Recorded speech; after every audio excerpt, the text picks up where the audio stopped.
الحمد لله نحمده ونستعينه ونستغفره ونؤمن به ونتوكل عليه ونعوذ بالله من شرور أنفسنا ومن سيئات أعمالنا من يهده الله فلا مضل له ومن يضلله فلا هادي له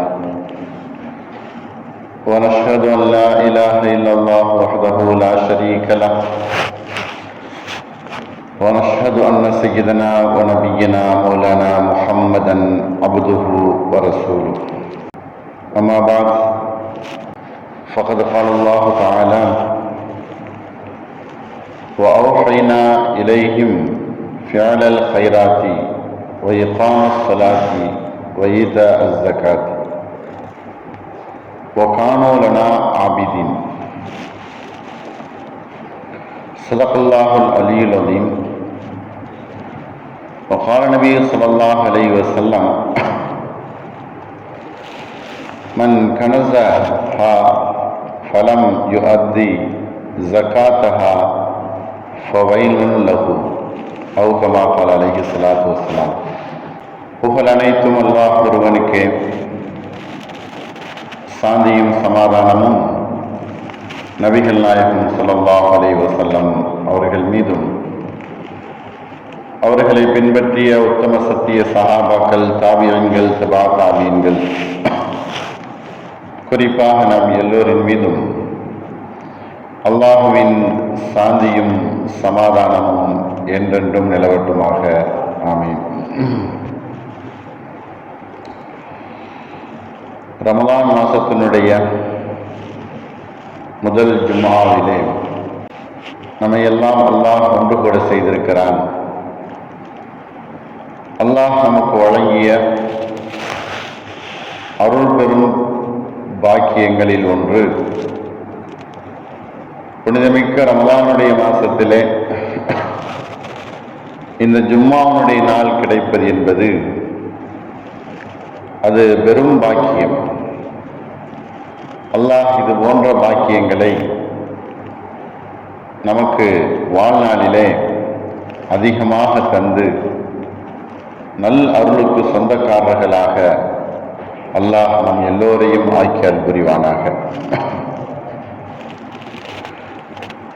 நன்மை செய்வதற்கும் நன்மையை செய்ய வைப்பதற்கும் நன்மையை நாடுவதற்கும் அதற்குரிய எண்ணங்களையும் செயல்பாட்டினையும் அல்லாஹ் நம் எல்லோருக்கும் தந்தல் புரிவானாக.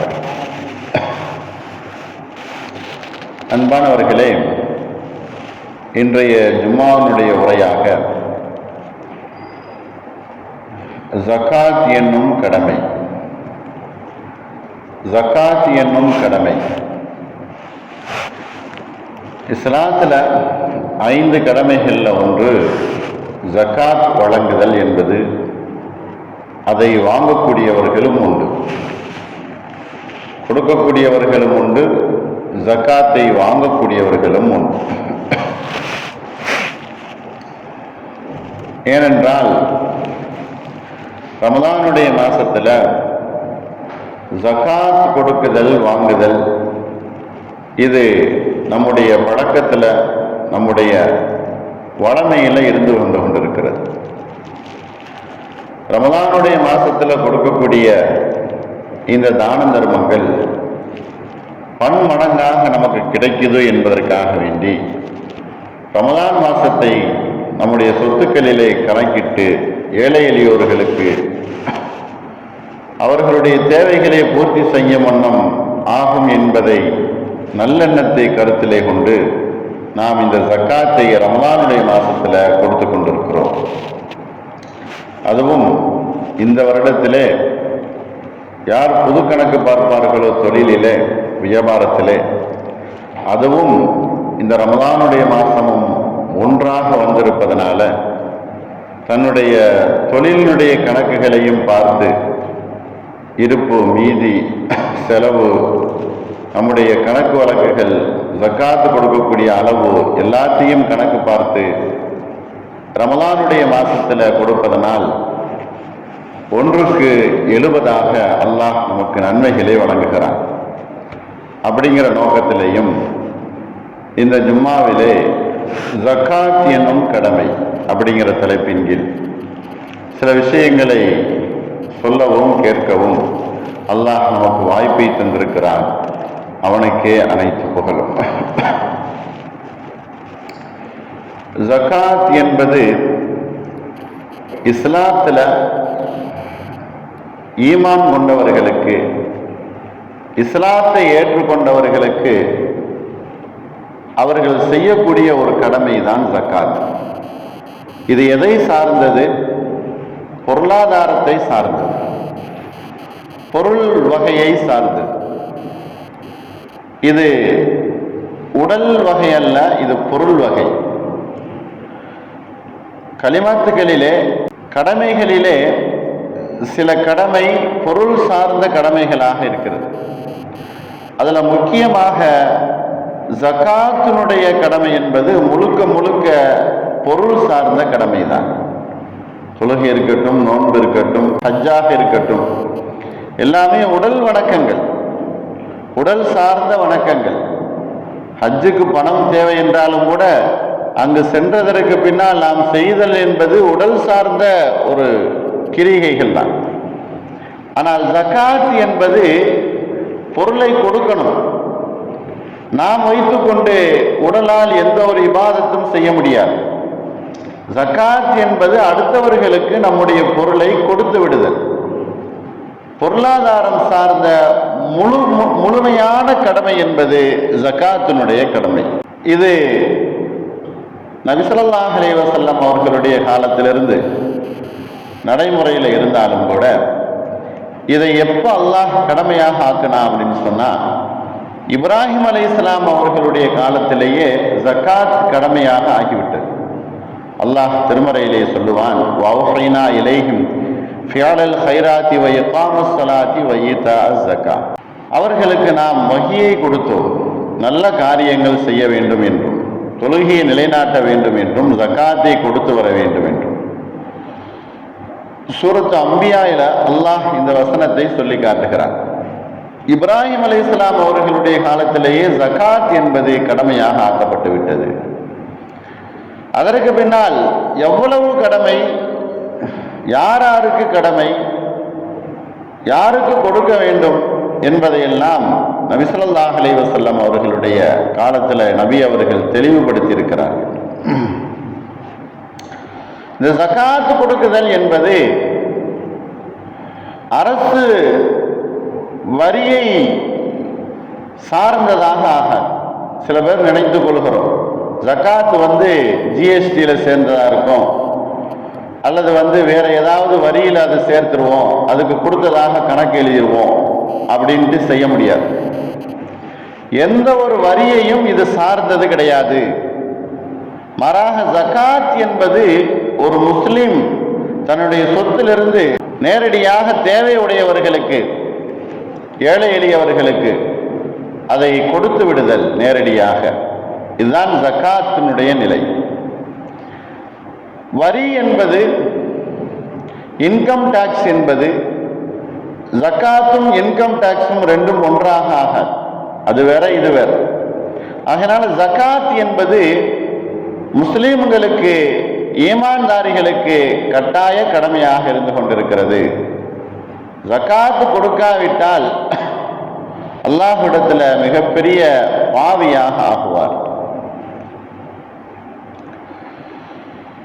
முந்தைய காலத்தில் நபி ஸல்லல்லாஹு அலைஹி வஸல்லம் அவர்களுடைய ஆரம்ப காலத்தில் செலவழிப்பதை பற்றி நபியே உங்களிடத்தில் அவர்கள் கேட்கிறார்கள். எதை கொடுக்கணும், ஜக்காத்தாக எதை கொடுக்கணும், எவ்வளவு கொடுக்கணும் என்பதாக கேட்கிறார். வயஸ்அலூனக மாதா யுன்ஃபிகூன் குலில் அஃபு, நீங்கள் சொல்லுங்கள், அஃபுவை கொடுங்கள் என்பதாக சொல்லுங்கள்.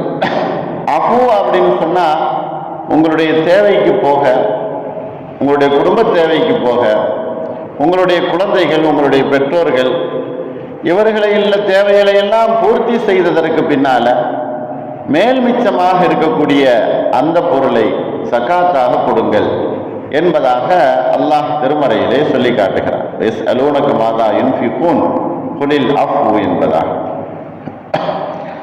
அதற்கு பின்னால் இந்த ஆயத்து மாற்றப்பட்டு விட்டது. ஜகாத் எவ்வளவு கடமை என்பதை அல்லாஹ் தெளிவுபடுத்தி நபி ஸல்லல்லாஹு அலைஹி வஸல்லம் அவர்களும் சொல்லி காட்டிவிட்டார்கள். ஜகாத் என்பது அல்லாஹ்வினுடைய நேரடியான பார்வையை கொண்ட ஒரு செயல்தான் ஜகாத்தினுடைய முறை. எவ்வளவு கணக்கிடுகிறோம், நம்மகிட்ட எவ்வளவு சொத்து இருக்கு, அல்லாஹ்வுக்கும் நமக்கும் தான் தெரியும். எவ்வளவு கணக்கிடுகிறோம், அதிலிருந்து எவ்வளவு பிரித்து எடுத்து இது ஏழைக்குரியது என்பதாக சொல்லுகிறோம், அது குறைவா அதிகமா அல்லது கம்மியா என்பதையெல்லாம் நாமும் அறிவோம், அல்லாஹ்வுக்கும் தெரியும். ஆனால் ஜகாத் என்பது முழுமையாக அது ஏழைகளுக்கு செல்ல வேண்டிய ஒன்று. அது ஒரு பைசா கூட நம்மிடத்தில் இருந்தது அப்படின்னு சொன்னா ஏழைகளுடைய பொருள்களை நாம் நம்முடைய பொருளோடு சேர்த்து கலந்து அதை நாம் சாப்பிட்டு கொண்டிருக்கிறோம் என்கிறாக அர்த்தம். ஜகாத் என்கிற வார்த்தைக்கு வளர்ச்சி என்கிற அர்த்தம் உண்டு, தூய்மை என்கிற அர்த்தமும் உண்டு. ஜகாத் அப்படின்னு சொன்னா வளர்ச்சி, நுமு, தூய்மை, துஹூரியத் என்று சொல்லக்கூடிய தூய்மை என்கிற அர்த்தமும் ஜகாத் என்பதற்கு வரும். ஜகாத் கொடுத்து கொண்டே இருக்கக்கூடிய மனிதரிடத்துல என்ன உண்டாகும்? கஞ்சத்தனம் போய்விடும், கருமித்தனம் என்பது அவரிடத்துல இருக்காது. அதே போல பேராசை என்பதும் அவரை விட்டு போய்விடும். கஞ்சத்தனமும் இருக்காது, பேராசையும் அவரிடத்துல இருக்காது. வருடாதோறும் ஒரு மனிதர் தன்னுடைய பொருளுக்கு ஜகாத்தை கொடுத்து கொண்டு வருகிறார் அப்படின்னு சொன்னா அவரிடத்துல கருமித்தனம் என்பது இல்லை, பேராசை என்பது இல்லை. ஜகாத் இதைத்தான் சொல்லுகிறது, மனிதனை தூய்மைப்படுத்தக்கூடியது. ஜகாத்தை பொறுத்த வரைக்கும் பொருளை தூய்மைப்படுத்துவதல்ல, மாறாக மனிதனை தூய்மைப்படுத்துவது. சில ஹதீஸுகள்ல பார்க்கிறோம், அது பொருளுடைய தூய்மை என்பதாக சொல்லப்பட்டிருக்குது.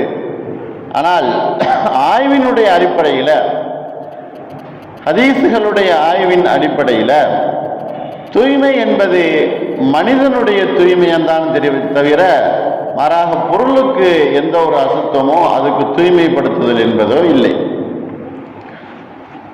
மனிதனை பரிசுத்தப்படுத்தக்கூடியது ஜகாத். கெட்ட எண்ணங்களிலிருந்தும் துர்க்குணமான எண்ணங்களிலிருந்தும் மனிதனை சுத்தப்படுத்தக்கூடியது ஜகாத்தாக இருக்கிறது. நபி ஸல்லல்லாஹு அலைஹி வஸல்லம் அவங்க சொன்னாங்க, எந்த ஒரு மனிதர் அல்லாஹ்வினுடைய அருள் வளங்களை பெற்றிருந்து நல்ல வசதி வாய்ப்புகளோடு அவர் இருந்து ஜகாத் கொடுக்கக்கூடிய அளவுக்குள்ள பொருளாதாரத்தை அவர் பெற்றிருந்தால் அவர் ஜகாத் கொடுக்க வேண்டும். இல்லை என்று சொன்னால் அவர் நரகத்திற்கு போக வேண்டும். வயனுல் லஹு, அவருக்கு கேடு உண்டாகும் என்பதை நபி ஸல்லல்லாஹு அலைஹி வஸல்லம் அவர்கள் சொல்லி காட்டுகிறார்கள். இதை நாம் நிறைய நன்மைகளை கேள்விப்பட்டிருப்போம். ஜகாத் கொடுப்பதனால நிறைய நன்மைகள் உண்டு என்பதை நாம் கேள்விப்பட்டிருப்போம். அதே போல ஜகாத் கொடுக்காவிட்டால் அது நம்முடைய பொருளோடு சேர்ந்து அது நம்மையும் நரகத்துக்கு இழுத்துட்டு போயிடும் அப்படிங்கிறதையும் நம்ம கேள்விப்பட்டிருப்போம். ஆனால் சமீப காலமாக ஜகாத் கொடுத்து கொண்டிருந்தால் அளவின் பிரகாரம் 100 ரூபாய்க்கு 2.5 ரூபாய் வீதம் ஜகாத் கொடுத்து வந்தால் நாம் தெருவுக்கு வந்துடுவோம், அல்லது அடுத்தவர்களிடத்துல கையேந்த ஆரம்பிச்சிருவோம், நம்மகிட்ட ஒன்றும் இல்லாமல் போயிடும் என்கிற நிலை இன்றைக்கு பேசப்பட்டு கொண்டிருக்கிறது. ஜகாத் என்பதிலே அல்லாஹ் வளர்ச்சியை வைத்திருக்கிறானே தவிர எந்த ஒரு நஷ்டமும் ஏற்படாது. ஜகாத் கொடுக்கக்கூடியவர்கள் வளர்ந்து கொண்டே போவார்கள். வருடத்துக்கு வருடம் அவர்களுடைய வளர்ச்சி என்பது அதிகமாகி கொண்டே போகுமே தவிர குறையாது. ஜகாத் கொடுத்து கொண்டே இருந்தேன், ஆகையினால் நான் ஏழை ஆகிட்டேன் அப்படிங்கிற ஒரு நிலைமை இதுவரைக்கும் துன்யாவில் இல்லை. ஆனால் நாம் பேசுகிறோம், ஒரு பொருளுக்கு ஜகாத் வருஷம் கொடுத்துக்கிட்டே வந்தோம் அப்படின்னு சொன்னா நம்ம பொருள் இல்லாமல் போயிடுமே. அன்பானவர்களே, அல்லாஹ்வின் நல்லடியார்களே, யோசிக்கணும். ஒரு மனிதனுக்கு பொருள் இல்லை, பணத்தில் எவ்வளவு பணம் இருந்தால் அவர் பணக்காரர் ஜகாத்து கொடுக்கணும்? பணத்தால் 55,000 ரூபாய், 55,000 ரூபாய் ஒரு மனிதனிடத்தில் இருந்துச்சு அப்படின்னு சொன்னா அவர் ஜகாத்து கொடுக்கணும். அதுக்கு மேல உள்ளது 55,000 வரைக்கும் அவரிடத்துல பொருள் இல்லை, பணம் இல்லை அப்படின்னு சொன்னா, ஏதோ 50,000 ரூபாய் இருக்கு, அல்லது 49 இருக்கு, அல்லது 52,000 ரூபாய் இருக்கு அப்படின்னாலும் அவர் ஜகாத்து கொடுக்க வேண்டியதில்லை. சரியாக 55,000 ரூபாய்க்கு மேல இருந்துச்சு அப்படின்னு சொன்னா ஒட்டுமொத்தமாக அவர் ஜகாத்து கொடுக்க வேண்டும். 100 ரூபாய்க்கு 2.5 ரூபாய் வீதம். அதே போல தங்கத்துல 11 பவுன் இருந்தால், 11 பவுன் கிட்டத்தட்ட 87.5 கிராம் தங்கம், குறிப்பாக சரியாக சொன்னால் 87.5 கிராம் தங்கம் இருந்தது அப்படின்னு சொன்னா, மனைவி இடத்திலேயோ அல்லது உங்களிடத்திலேயோ அல்லது 2 பேர்த்துக்கும் சேர்த்து இருக்கக்கூடிய இடத்திலோ 87.5 கிராம், அதாவது 11 பவுன் சுமார், அது இருந்தால் ஜகாத்து கடமையாக ஆகிறது. அதற்கு கம்மியாக இருந்துச்சு பணத்தாலும் தங்கத்தாலும் அப்படின்னா ஜகாத்து கடமை இல்லை. ஒரு மனிதருக்கு 11 பவுன் இல்லை, 10 பவுன் தான் இருக்குது, 10 பவுனுக்கு ஜகாத்து கொடுக்கணும்னா கொடுக்க வேண்டியது இல்லை. அன்பானவர்களே, அளவு என்பதை நிசாப் என்று அரபியில சொல்லுவாங்க. ஒரு மனிதன் ஜகாத்து கொடுப்பதற்கு அளவு என்பது இருக்குது, அளவு இல்லாமல் இல்லை. அந்த அளவு அவர் சம்பாத்தியம் பண்ணியிருந்தா தான் ஜகாத்து கொடுக்க முடியும். அந்த அளவுக்கு சம்பாதிக்கலாம்னு சொன்னா அவர் ஜகாத்து கொடுக்க வேண்டிய அவசியம் இல்லை. அப்படி இருக்கும் பொழுது ஒரு மனிதத்துல 10 பவுன் இருந்தாலும் அவன் ஜகாத்து கொடுக்க வேண்டிய அவசியம் இல்லை, அது அப்படியே இருக்கும் அவரிடத்துல. சில பேர் வருடம் ஜகாத்து கொடுக்கணுமா அப்படின்னு பார்த்தா, நிச்சயமாக வருடம் ஜகாத்து ஒவ்வொரு மனுஷரும் கொடுத்தாக வேண்டும். ஜகாத்து யாருக்கு கடமை இருக்குதோ அவர்கள் எல்லோருமே கொடுக்கணும். ஆதாரபூர்வமான ஹதீசுகள் நபி ஸல்லல்லாஹு அலைஹி வஸல்லம் அவர்களுடைய வாழ்க்கையில ஒவ்வொரு வருடமும் ஜகாத்தை வசூல் செய்வதற்கு ஆளை அனுப்பி இருக்கிறார்கள் என்பதை நாம் ஆதாரபூர்வமாக பார்க்கிறோம்.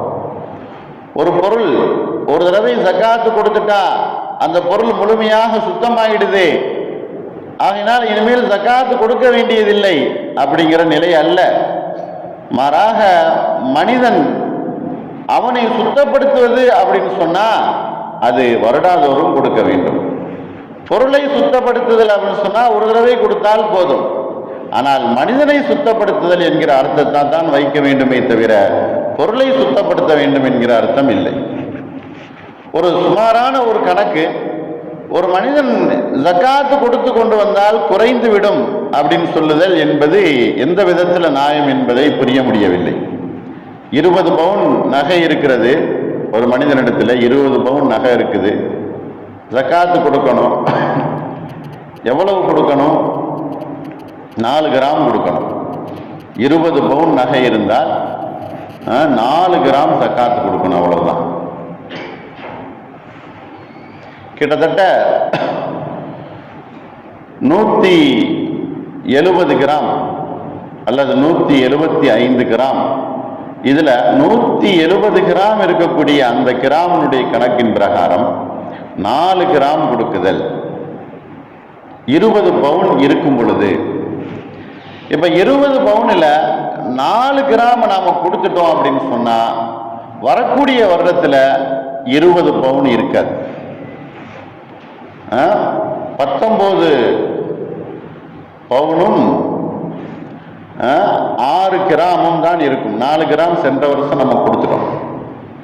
இப்ப 20 பவுனுக்கு கொடுக்கணுமா அல்லது 19.6 கிராமுக்கு கொடுக்கணுமானா 19.6 கிராமுக்கு தான் கொடுக்கணும். சென்ற வருடம் அதே 20 பவுனுக்கு 4 கிராம் கொடுத்திருப்போம். ஆனா இந்த வருடம் 4 கிராம் கொடுக்க மாட்டோம், குறைந்து விடும். அன்பானவர்களே, இப்படி வருடம் குறைய குறைய பவுன் குறையக்கூடிய அதனுடைய ஜகாத்தினுடைய கொடுக்குதலும் குறைந்து கொண்டே வரும். எது வரைக்கும் கொடுக்கலாம்? 11 பவுன் வரைக்கும் கொடுக்கலாம். 11 பவுனுக்கு வந்துருச்சு, குறைஞ்சி 20 பவுனிலிருந்து நம்ம வருஷம் வருஷம் கொடுத்துக்கிட்டே இருந்தோம். 11 பவுனுக்கு வந்துருச்சு அப்படின்னா கொடுக்க வேண்டியது இல்லை. சரி, இப்படி கொடுத்து கொண்டே வந்து 20 பவுன் இருந்துச்சு, நம்ம கொடுத்து கொண்டே வந்தோம், 11 பவுனுக்கு வந்துருச்சு, அப்புறம் கொடுக்க வேண்டியதில்லை அப்படின்னு பார்க்கும்போது எத்தனை வருடம் கொடுத்திருப்போம்? சுமார் 25 வருடம் கொடுத்திருப்போம். 25 வருடங்கள் நாம் ஜகாத்து கொடுத்திருப்போம். 25 வருடமும் நாம் அந்த ஜகாத்தை அந்த 20 பவுனிலிருந்து குறைத்து குறைத்து குறைத்து 11 பவுன் வருவதற்கு எவ்வளவு காலங்களாக ஆச்சு அப்படின்னு சொன்னா 25 வருடங்களாக ஆகிவிட்டது. இதே கணக்கு தான். 1 லட்சம் ரூபாய் இருக்குது, அவர் கொடுத்து கொண்டே வருகிறார். 1 லட்சம் ரூபாய் இருக்கக்கூடிய ஒரு மனிதர் 2500 ரூபாய் கொடுக்கிறார் ஒரு வருஷத்துக்கு. 1 லட்சம் ரூபாயிலிருந்து 2500 ரூபாய் குறைந்து விடுகிறது ஒரு வருடத்துல. 2வது வருடம் கொடுக்கும்போது 1 லட்சம் ரூபாய்க்கு கொடுக்கல, மிச்சம் இருக்கக்கூடிய பணத்துக்கு கொடுக்கிறார். இப்படியே அவர் கொடுத்து கொண்டே வரும் பொழுது 55,000 வரும் பொழுது அவருடைய வருடங்கள் எவ்வளவு ஓடி இருக்கும் தெரியுமா? கிட்டத்தட்ட 20 வருடங்கள் ஓடி இருக்கும். அன்பானவர்களே, அல்லாஹ்வின் நல்லடியார்களே, 20 வருடமாக 25 வருடமாக இருக்கக்கூடிய சொத்தை சாப்பிட்டும் அழித்தும் ஜகாத்து கொடுத்தும் எந்த ஒரு வருமானமும் இல்லாமல் இருந்திருக்கிறோம். அப்படித்தானே பொருள். இஸ்லாம் அதை ஏற்றுக்கொள்ளவில்லை. இஸ்லாம் அதை அங்கீகரிக்கவில்லை. சோம்பேறியாக இரு, நீ சம்பாதிக்காத, ஜகாத்தை மட்டும் கொடுத்துட்டு வா, உன்னுடைய பொருள் குறைந்து கொண்டே இருக்கும். அல்லாஹ் ஒரு கடமையை விதிக்கிறான் அப்படின்னு சொன்னா ஏழையாக்க அல்ல, அடுத்தவர்களுடைய இடத்திலே கையேந்துவதற்காக வேண்டிய அல்ல, மாறாக உங்களை இன்னும் செல்வந்தர்களாக ஆக்கத்தான். நபி ஸல்லல்லாஹு அலைஹி வஸல்லம் அவர்கள் சொன்னார்களே, சிறந்த உணவு எந்த உணவு தெரியுமா? உங்களுடைய கைகளால் சம்பாதித்து சாப்பிடக்கூடிய உணவு தான் சிறந்த உணவு. ஒரு மனிதர் 20 வருஷமா 25 வருஷமா சம்பாதிக்காம அதே 20 பவுனிலையும் அதே 1 லட்சம் ரூபாயிலையும் இருந்தாரு அப்படின்னு சொன்னா அவர் சோம்பேறித்தனத்தை இஸ்லாம் ஒருபோதும் ஏற்றுக்கொள்ளவில்லை. உழைத்து சம்பாதித்து சாப்பிடக்கூடிய உணவு தான் மிக சிறந்த உணவு. அடுத்தவர்களுடைய பொருளையோ அல்லது இருக்கக்கூடிய பொருளையோ உட்கார்ந்து சாப்பிட்டு கொண்டு இருக்கக்கூடிய அந்த உணவு சிறந்த உணவல்ல. நபி ஸல்லல்லாஹு அலைஹி வஸல்லம் அவர்கள் சொன்னார்கள். அப்ப இதுல எதை கற்றுத்தருகிறது? சிறந்த உணவு, நீங்கள் சம்பாதிக்க உணவு அப்படின்னு சொன்னா எதை கற்றுத்தருகிறது? ஒரு மனிதனுக்கு சுயமரியாதையை கற்றுத்தருகிறது. நான் என்னுடைய உழைப்புல நான் சாப்பிடுவேன், உயர்வேன், சம்பாதிப்பேன், முன்னேறுவேன், பொருளாதாரத்தை வளர்ச்சி அடைய செய்வேன் அப்படிங்கிற ஒரு பெரிய சுயமரியாதை அதிலே வருகிறது. இதைத்தான் நபி ஸல்லல்லாஹு அலைஹி வஸல்லம் அவர்கள் கூறினார்கள். அடுத்து நபி ஸல்லல்லாஹு அலைஹி வஸல்லம் அவங்க சொன்னாங்க, வாங்கக்கூடிய கரத்தை விட வழங்கக்கூடிய கரம் தான் சிறந்தது. கீழே உள்ள கரத்தை விட மேலே உள்ள கரம் தான் சிறந்தது. எதுல் உல்யா ஹைரும் மின் எதி சுஃப்லா. கீழே இருக்கக்கூடிய கை நீட்டி கையில வாங்குறோம், அந்த கையை விட மேல கொடுக்கிறோம் அல்லவா, அதுதான் சிறந்தது. நபி ஸல்லல்லாஹு அலைஹி வஸல்லம் அவர்கள் சொன்னார்கள். மேலானது ஏதோ அதை நபி அவர்கள் நம்மளுக்கு சொல்லியிருக்கும் பொழுது, எப்படி ஜகாத்து கொடுத்து கொண்டே இருந்தால் எப்படி குறையும்? அது கூடிக்கொண்டுதான் இருக்கும், வளர்ச்சி அடையும். தேவைகளை நாம் முன்வைப்போம். இன்றைக்கு ஒரு பொருளை வைத்து கொண்டு அந்த பொருளில மட்டுமே சம்பாதித்து கொண்டிருக்கக்கூடிய உலகமாகவா இன்றைக்கு இருக்கிறது? அன்பானவர்களே, ஒரு சிறிய தொகை ஒரு அமௌண்ட் இருந்துச்சு அப்படின்னா அதை எப்படி பெருக்கணும், அது யார்கிட்ட கொடுத்து அதனுடைய இன்வெஸ்ட்மெண்ட்டை அதிகமாக்கணும் அப்படிங்கிற சிந்தனை தானே இன்றைக்கு ஓடிக்கொண்டிருக்கு. ஒரு சிறிய பொட்டி கடை இருந்தால் எப்படியாவது நம்ம அடுத்த வருஷத்துல ஒரு பெரிய ஒரு மளிகை கடையாக மாற்றிவிட வேண்டும். ஒரே ஒரு வண்டி தான் நம்ம வாங்கியிருக்கோம். அடுத்த வருடத்துல இன்ஷா அல்லாஹ் இதை பெருக்கி 2 வண்டியாக நாம் வாங்க வேண்டும். ஒரு நாளைக்கு இவ்வளவு நம்முடைய வருமானங்கள் இருக்குது, இதை நாம் பெருக்கி அதிகப்படுத்தணும் அப்படிங்கிறது தானே இந்த உலகத்தினுடைய நியதியாக இருந்து கொண்டிருக்கு, கணினி உலகமாக இருந்து கொண்டிருக்கிறது. அப்படி இருக்கும் பொழுது இருக்கக்கூடிய ஒரு பொருளை மட்டுமே வைத்து ஜகாத்து கொடுத்து நான் ஏழை ஆகிட்டேன் அப்படிங்கிறதுல 25 வருஷமா 20 வருஷமா உழைக்காமையே இருக்கிறேன், என்னுடைய ஜகாத்து கொடுத்து போயிடுச்சு அப்படின்னு சொன்னா சுயமரியாதை அதுல இல்லை, சோம்பேறித்தனம் வந்து விடுகிறது. அதுல மனிதன் உழைப்பிற்கு அப்பாற்பட்டவனாக ஆகிவிடுகிறான். பொருளாதாரம், செல்வம் என்பது வளர்ச்சி அடையக்கூடியதாக இருக்கிறது என்று சொன்னா நபி ஸல்லல்லாஹு அலைஹி வஸல்லம் அவர்கள் என்றைக்குமே ஜகாத் என்பது அது வளர்ச்சி அடையும், அது மிகப்பெரிய பெருக்கத்தை தான் உண்டு பண்ணும்.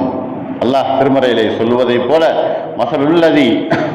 மஸலுல்லதீன யுன்ஃபிகூன அம்வாலஹும் ஃபீ ஸபீலில்லாஹி கமஸலி ஹப்பத்தின் அம்பதத் ஸபஅ ஸனாபில ஃபீ குல்லி சும்பலத்தின், நீங்கள் செலவு செய்யக்கூடிய அந்த 1 ரூபாயாக இருந்தாலும் அது அல்லாஹ்விடத்தில் ஒரு நெல் கதிரை போன்று.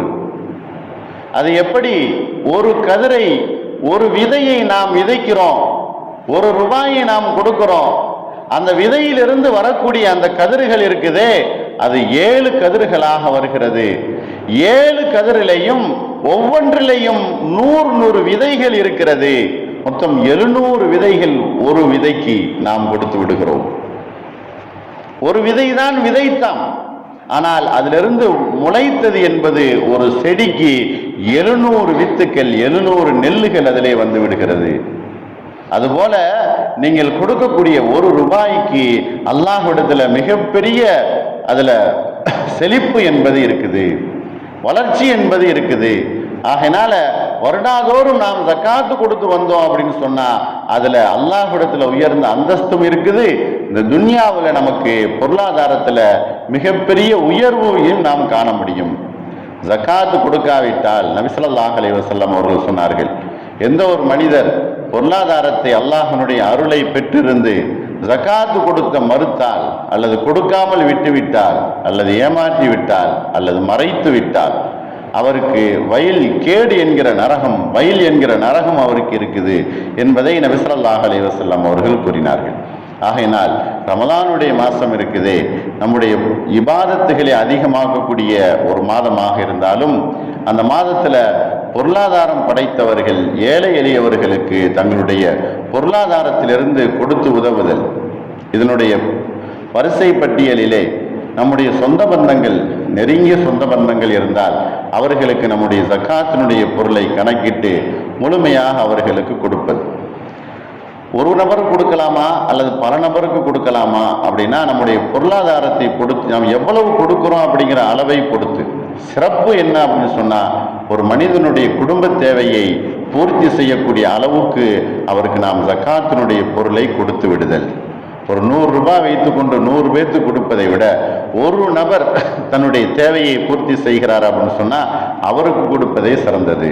ரமலானுடைய மாதம் அதுக்கு தோதுவான ஒரு மாதமாக இருப்பதனால் நம்முடைய கடமையான ஜக்காத்தை அதற்குரியவர்களுக்கு கொடுத்து பரிபூர்ணமான நன்மையை பெற்றுக்கொள்ளக்கூடிய நல்லடியார்களுடைய கூட்டத்தில் அல்லாஹ் நம் எல்லோரையும் சேர்த்து அன்புரிவானாக. வாஹிரு தாவானா அல்ஹம்துலில்லாஹி ரப்பில் ஆலமீன். அஸ்ஸலாமு அலைக்கும் வரஹ்மத்துல்லாஹி வபரகாத்துஹு.